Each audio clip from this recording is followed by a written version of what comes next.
अस्सलाम वालेकुम to dear students. उम्मीद है आप सब लोग ठीक होंगे। तो फर्स्ट ऑफ ऑल मैं अपना इंट्रोडक्शन करवा देता हूँ। Abdul Rauf Malik, SST government higher secondary school Lodhra से। तो आज हम फिज़िक्स की 10th के हवाले से एक टॉपिक को डिस्कस करने वाले हैं। डियर स्टूडेंट्स, डेली लाइफ में हम बहुत सारी आवाज़ें सुनते हैं। अपने घर के फैमिली मेम्बर्स की आवाज़ सुनते हैं, रोड पे चलती हुई गाड़ियों की आवाज़ें सुनते हैं, म्यूज़िक, शोर, फैक्ट्री नॉइसेस, बारिश जब होती है तो बिजली गरजने की आवाज़, बादलों की आवाज़। तो सवाल ये पैदा होता है कि क्या चीज़ें हैं, क्या फैक्टर्स हैं, हो क्या रहा है, कुदरत ने कैसे ये हमें समझने की सलाहियत दी है। आवाज़ और आवाज़ की कुछ खसूसियात, इसके ऊपर आज हम बात करने वाले हैं। तो सबसे पहले तो हम ये देखते हैं कि साउंड, आवाज़ होती क्या है।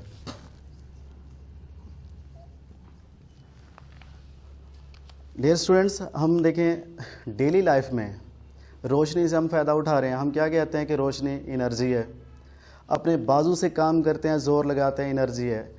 तो एनर्जी कोई हमारे लिए नया लफ्ज़ नहीं है। गाड़ी चलाते हैं, पेट्रोल से क्या मिलता है, एनर्जी मिलती है, काइनेटिक एनर्जी में बदल जाती है। तो ऐसे ही आवाज़ क्या है, साउंड भी क्या है, फॉर्म ऑफ एनर्जी। लेकिन हम देखते क्या हैं कि हर इंसान की आवाज़ों में फ़र्क है, मुख्तलिफ मशीनरी है, उसकी आवाज़ में है, हम उसको कंसीडर कर लेते हैं, समझ आ जाता है। तो आवाज़ की कैरेक्टरिस्टिक्स, उसमें से एक को आज हम डिस्कस करने वाले हैं। उसमें जो सबसे पहली चीज़ है वो आपके सामने है लाउडनेस। अच्छा, आप देखें लाउडनेस, इस लफ्ज़ पे गौर करें तो आपको फ़ौरन एक लफ्ज़ ज़हन में आता है। हम मस्जिद से अजान सुनते हैं कि मौलवी साहब लाउड स्पीकर में बोल रहे हैं। लाउड स्पीकर कि वो आवाज़ जो पहले हमारे कानों तक नहीं पहुंच रही होती, जब वो माइक में बोलता है तो वो आवाज़ सिर्फ हमारे घर तक नहीं बल्कि बहुत सारे घर तक, पूरी कॉलोनी मोहल्ले में जाती है। तो आखिर रीज़न क्या है कि ऐसा कैसे हो जाता है, तो हम इसमें पहले समझते हैं कि लाउडनेस किस चीज़ का नाम है। तो दो आवाज़ें हैं, एक क्या होती है मध्यम आवाज़, एक बुलंद आवाज़। हम इसको कैसे समझेंगे? देखें, जब हम अपने दोस्तों में बात करते हैं, अपने फैमिली मेम्बर से बात करते हैं, तो क्या होती है, हमारी आवाज़ बिल्कुल मध्यम सी होती है, हस्बे ज़रूरत के जो सामने बैठे हुए शख्स को समझ में आ जाए। लेकिन जब हम किसी को दूर से कॉल करते हैं तो हम उसे ऊंची आवाज़ में बुलाते हैं। ये जो फ़र्क है ये बोला जाता है लाउडनेस। यानी मध्यम आवाज़ और बुलंद आवाज़ में जो डिफरेंस है, फ़र्क है, उसको हम कहते हैं फ़िज़िक्स की लैंग्वेज में लाउडनेस। अब हम अंदाज़ा कर सकते हैं कि हमारे पास माशरे में आप देखें कुछ लोगों की आवाज़ बारीक मध्यम होती है और कुछ की आवाज़ बुलंद होती है। पंखा चलता है, उसकी आवाज़ मध्यम होती है। गली में गुज़रते हुए ट्रैक्टर की आवाज़ बुलंद होती है। इसी तरह से सैकड़ों इसकी मिसालें हैं। फिर उसी मध्यम आवाज़ को जब हम लाउड स्पीकर माइक में बोलते हैं तो वो फिर बुलंद हो जाती है। अच्छा, इसको फिर हम आगे लेके चलते हैं कि लाउडनेस क्या सब आवाज़ों की एक जैसी होती है, या ऐसी भी कोई चीज़ें हैं जिससे लाउडनेस को बढ़ा भी सकें, कम भी कर सकें। आपको शायद मुख्तलिफ म्यूज़िकल इंस्ट्रूमेंट होते हैं, उसके ऊपर लिखा भी ना मिल जाता होता है कि लाउडनेस एक चीज़ होती है। तो लाउडनेस के बाद आप देखें यहाँ पर आपके सामने ये जो कार्ड्स लगे हुए हैं, इस पर पहली चीज़ मैं लेफ्ट से शुरू कर रहा हूँ, वाइब्रेटिंग सतह का रकबा यानी सरफेस एरिया। लाउडनेस डिपेंड करती है वाइब्रेटिंग सरफेस एरिया कितना है। जितना वो एरिया स्मॉल होगा लाउडनेस कम होगी, जितना वो एरिया बड़ा होता जाएगा लाउडनेस बढ़ती जाएगी। आप देखें, आपको रोड साइड पर बंदर का तमाशा दिखाते हुए एक शख्स मिलता है, उसके हाथ में क्या होती है, डुगडुगी।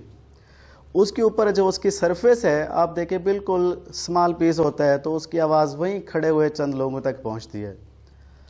उसके कंपैरेटिवली जब आप अपने गांव में किसी शादी का फंक्शन देखें तो आपको एक चीज़ ड्रम ढोल नज़र आता है, उसकी आवाज़ बहुत दूर तक जा रही होती है। तो वजह क्या है? वजह यह है कि उस डुगडुगी का लगा हुआ जो सरफेस एरिया है, चमड़ा है, जो भी मटेरियल है, वो एरिया बहुत कम है, जबकि कंपैरेटिवली ड्रम का एरिया काफ़ी ज़्यादा है। जिस वजह से क्या होता है, दोनों आवाज़ों में एक वाज़ेह फ़र्क पैदा हो जाता है। हम कहते हैं कि डुग डुगी है उसका उस आवाज़ की लाउडनेस कम है और जो ड्रम है उसकी लाउडनेस काफ़ी ज़्यादा है। फिर आप देखिए सिंपली हम क्लैप करते हैं तो लाउडनेस कुछ और चीज़ है। जब हम मेज़ पे ऐसे करते हैं, अब मेज़ का सरफेस एरिया ज़्यादा है तो लाउडनेस ज़्यादा है, हमारे हाथों की हथेलियों का सरफेस एरिया कम है तो लाउडनेस भी कम है। तो क्या समराइज़ हुआ कि जितना सरफेस एरिया बढ़ता जाएगा लाउडनेस भी ज़्यादा होती जाएगी, जितना सरफेस एरिया कम होता जाएगा लाउडनेस का लेवल भी कम होता जाएगा। ओके, नेक्स्ट हम चलते हैं, हमारे पास दूसरी जो चीज़ है वो है डिस्टेंस, सुनने वाले से फासला। एक शख्स बोल रहा है, डिपेंड करता है कि जिससे वो बात कर रहा है वो लिसनर उससे कितने फासले पर है। टीचर क्लास में खड़े होकर बोल रहा है तो वो क्या होता है कि ईच कॉर्नर तक अपनी आवाज़ पहुंचाने की कोशिश करता है, लेकिन उसी टीचर की वॉइस दूसरी क्लासरूम या 4 कमरों दूर तक नहीं जा रही होती। इसी तरह से अगर कमरे के अंदर टीवी चल रहा है तो उस कमरे के अंदर तो शायद उसकी आवाज़ होगी, 4-5 घर छोड़ के या 2 घर छोड़ के उसकी आवाज़ शायद ना हो। तो जिस जगह से, जिस शोर से आवाज़ पैदा हो रही है वहाँ से सुनने वाले का फासला क्या है, डिस्टेंस क्या है, उसके ऊपर भी लाउडनेस का डिपेंडेंस है। जितना ये फासला बढ़ेगा, किसका फासला, लिसनर का, सुनने वाले का, और वो सोर्स जिससे आवाज़ पैदा हो रही है। मैं इस कमरे में बोल रहा हूँ, मेरी आवाज़ आप तक आएगी, नेक्स्ट क्लासरूम में मे भी वहाँ तक ना जा रही हो। वाई रीज़न, क्योंकि वो लोग मुझसे दूर हैं। तो डिस्टेंस बढ़ेगा लाउडनेस कम हो जाएगी, डिस्टेंस कम हो जाएगा तो लाउडनेस बढ़ जाएगी। इन्वर्सली प्रोपोर्शनल एक ताल्लुक है इसमें। अब हम आते हैं तीसरे फैक्टर पे। तीसरा फैक्टर हमारे पास है एम्पलीट्यूड। तो फर्स्ट ऑफ ऑल थोड़ा सा हम एम्पलीट्यूड को समझते हैं कि एम्पलीट्यूड क्या है। चैप्टर 1 फिजिक्स में आपने वेव्स स्ट्रक्चर पढ़ा, तो उसमें क्या होता है, simple harmonic motion. Simple harmonic motion में एक चीज़ है एम्पलीट्यूड, कि जो वेव्स पैदा हो रही हैं, आपने ऑलरेडी पढ़ा होगा कि sound also travels in the form of waves. कौन सी wave, longitudinal wave. Longitudinal wave के मुख्तलिफ सिलसिले, उन्हें हम क्या बोलते हैं, कंप्रेशन, रेयरफेक्शन। तो वो एक अलग टॉपिक, एक अलग डिस्कशन है। इन शॉर्ट ये कि हम कहते हैं कि एम्पलीट्यूड क्या है। ये छोटी सी ग्राफिक्स भी आपके सामने है। मीन पोजीशन से एक्सट्रीम पोजीशन तक का जो डिस्टेंस है ये कहलाता है एम्पलीट्यूड। अगर ये एम्पलीट्यूड ज़्यादा होगा तो लाउडनेस भी ज़्यादा होगी, और ये एम्पलीट्यूड अगर कम होगा तो लाउडनेस भी कम हो जाएगी। तो मतलब इसका ताल्लुक भी एक तरह से डायरेक्टली प्रोपोर्शनल टाइप है। तो ये हमारे पास क्या थे, ये 3 फैक्टर्स थे जो हमें क्या बताते हैं कि लाउडनेस क्या है और लाउडनेस किन फैक्टर्स पे डिपेंड करती है। स्टूडेंट्स, तो हमने आवाज़ की पहली कैरेक्टरिस्टिक लाउडनेस को डिस्कस किया। अब हम दूसरी कैरेक्टरिस्टिक पे आते हैं, उसका नाम क्या है, पिच।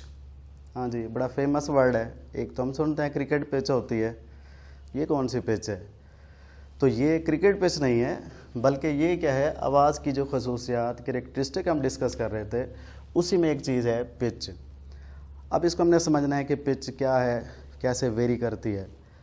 यहाँ पर आपके सामने बोर्ड पे 2 वर्ड्स हैं, श्रिल और दूसरा ग्रेव। अच्छा, होता क्या है, कुछ आवाज़ें ऐसी होती हैं जो हमारा दिल करता है हम सुनते रहें, कुछ आवाज़ें ऐसी होती हैं जो हम कहते हैं ना बोले तो अच्छा है।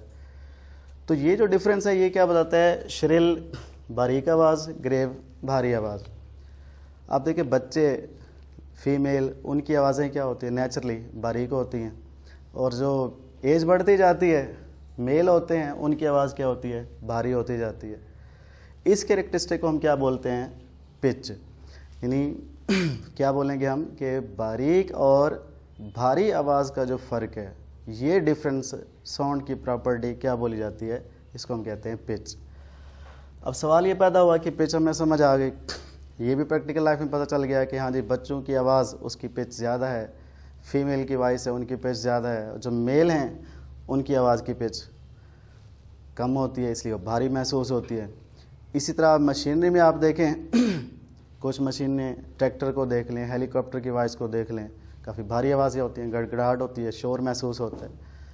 अच्छा, फिर क्या होता है, बच्चे कुछ एक्टिविटी करते हैं, वो क्या करते हैं, साइकिल को स्टैंड पे लगाया, छोटा सा गत्ते का टुकड़ा लिया, फिर क्या करते हैं, उस गत्ते को तारों में फंसाया, तो व्हील को घुमाने से आवाज़ पैदा होती है। जैसे जैसे उसकी स्पीड को बढ़ाते हैं तो वो आवाज़ क्या होती है, बारीक होती जाती है। अगर उस व्हील की स्पीड कम हो तो आवाज़ भारी रहती है। अब हमने उस रीज़न तक पहुंचना है कि ये जो फ़र्क है ऐसा क्यों होता है। तो इसके लिए हमारे पास जो वेव्स की खसूसियात हैं उसमें एक चीज़ होती है फ्रीक्वेंसी। फ्रीक्वेंसी, अब फ्रीक्वेंसी को वेव्स में आपने पढ़ा कि फ्रीक्वेंसी बेसिकली क्या चीज़ है, साथ साथ ये भी रिवाइज हो जाएगी।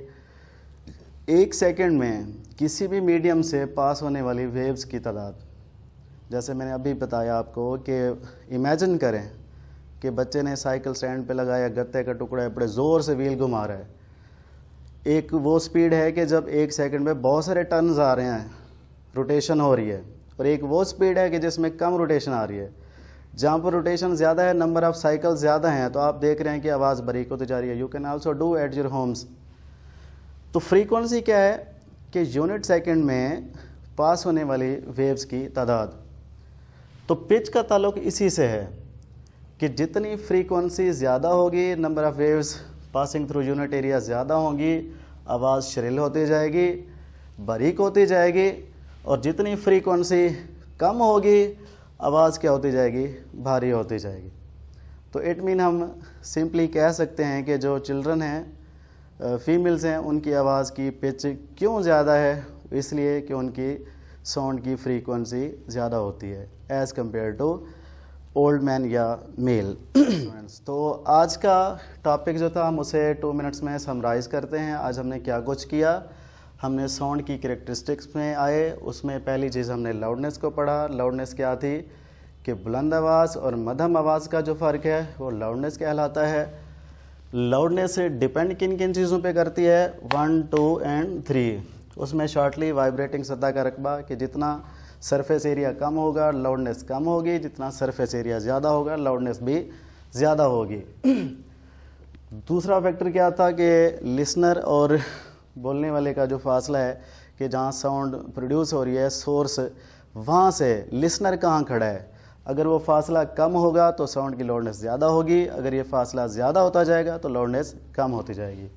तीसरा फैक्टर था हमारे पास एम्पलीट्यूड, के साउंड वेव्स की अगर एम्पलीट्यूड ज़्यादा होगी तो लाउडनेस भी ज़्यादा होगी, और एम्पलीट्यूड कम होने से लाउडनेस भी कम होती जाएगी। ये हमारे पास था लाउडनेस के बारे में। दूसरी कैरेक्टरिस्टिक हमने पिच को डिस्कस किया था। पिच क्या थी कि आवाज़ का भारी होना, आवाज़ का बारीक होना। तो वो हम सोसाइटी में डेली लाइफ में देखते भी हैं, कुछ आवाज़ें हमें बारीक मिलती हैं, कुछ भारी अंदाज में होती हैं। अमूमन फीमेल या किड्स, उनकी आवाज़ें श्रिल होती हैं, जो अडल्ट हैं उनकी आवाज़ें भारी होती हैं, और वही जो फ़र्क है ये पिच कहलाता है। अब पिच किन चीज़ पे डिपेंड कर रही थी या उसका ताल्लुक किस चीज़ से है, वो होती है हमारे पास फ्रीक्वेंसी। अब फ्रीक्वेंसी क्या थी कि एक सेकंड में गुजरने वाली वेव्स की तादाद।